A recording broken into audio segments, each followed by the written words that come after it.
J'affiche à l'écran une des unes de Marianne qui dit l'Algérie demande à Boualem Sansal de prendre un avocat non juif. Information qui s'est avérée complètement erronée, fausse, c'était un fake news. Donc, ma question découle un peu de ça. Est-ce que vous voyez une dimension particulièrement israélienne à cette provocation française contre l'Algérie? Mais écoutez, c'est un truc habituel des sionistes, c'est un truc habituel d'Israël quand il est critiqué à juste titre pour ses violations des droits de l'homme. C'est une manière de s'en sortir en disant voilà, ils font ça parce que nous sommes juifs. Donc ils essayent de faire croire au public que c'est un problème de religion, que c'est un problème de racisme.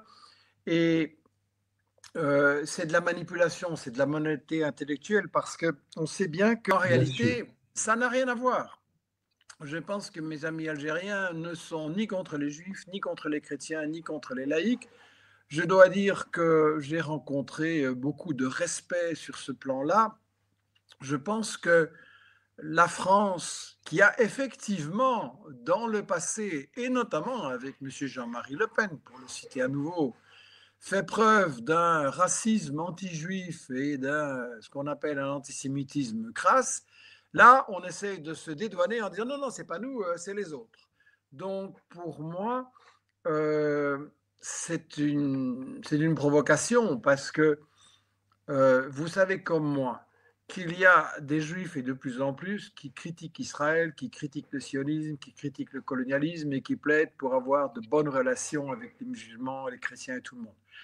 Vous savez comme moi que ce qui se passe maintenant en Syrie, c'est justement la preuve de cette opération épouvantable des États-Unis et de la France qui les suit tout le temps comme un petit chien, de cette opération d'extrémisme religieux, de fanatisme.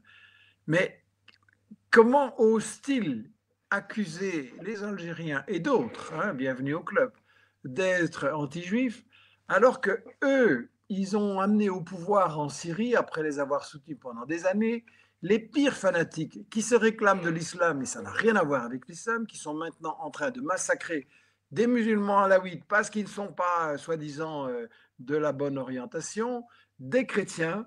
Eux sont en train de commettre des crimes épouvantables et disent non, non, non, non, c'est l'Algérie. Donc ça, c'est des choses que nous devons tous ensemble démonter, démasquer au niveau des citoyens. Et je pense que la question n'est pas tellement comment on analyse ça. Je pense que c'est clair. Je pense pour vos auditeurs aussi. La question est plutôt, mais qu'est-ce que nous faisons pour combattre cette désinformation qui est une propagande qui cherche justement à justifier un régime change et un coup d'État soft et l'islamophobie qui frappe les Algériens en France, en Belgique, partout où je vais, j'entends ces choses-là. Et donc, on doit être capable de montrer qui, au Moyen-Orient, emploie Israël, l'État le plus raciste au monde, emploie ces extrémistes d'Al-Qaïda et Daesh qui sont en train de confirmer leur caractère criminel, et on doit renforcer un mouvement général contre la politique occidentale au Moyen-Orient. Parce que, j'insiste, ce n'est pas les sionistes qui font ça tout seuls, ce n'est pas Netanyahou tout seul. Netanyahou, si Washington, Paris et Bruxelles cessent de leur envoyer des armes, dans les 5 minutes, il doit négocier. Donc, les vrais responsables du martyre de Gaza, de Cisjordanie, du Liban, ils sont à Washington, ils sont à Paris, ce sont les copains de M. Macron. Ça, c'est quelque chose qui doit être dit clairement. Et donc, là, avec les gens qui nous écoutent, ne soyons pas ici pour pleurer en disant « Ah là là, c'est terrible ». Soyons ici plutôt pour réfléchir comment on va persuader des gens autour de nous qui hésitent, qui ne voient pas clair, ce qui est normal puisqu'ils sont entourés de médias qui obéissent à Macron, en fait.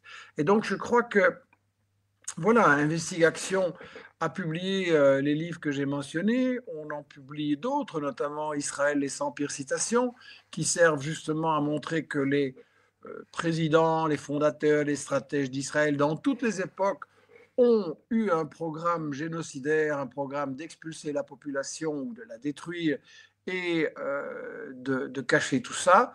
C'est dans leur déclaration. Donc voilà, moi je suis là ici et nous sommes là ici avec Investi Action pour aider les gens à faire la démonstration au quotidien. J'insiste, la chose qui est importante, ce n'est pas la conversation entre vous et moi. C'est les conversations que les gens qui nous écoutent vont avoir aujourd'hui, ce soir, demain, dans la semaine sur ces questions-là.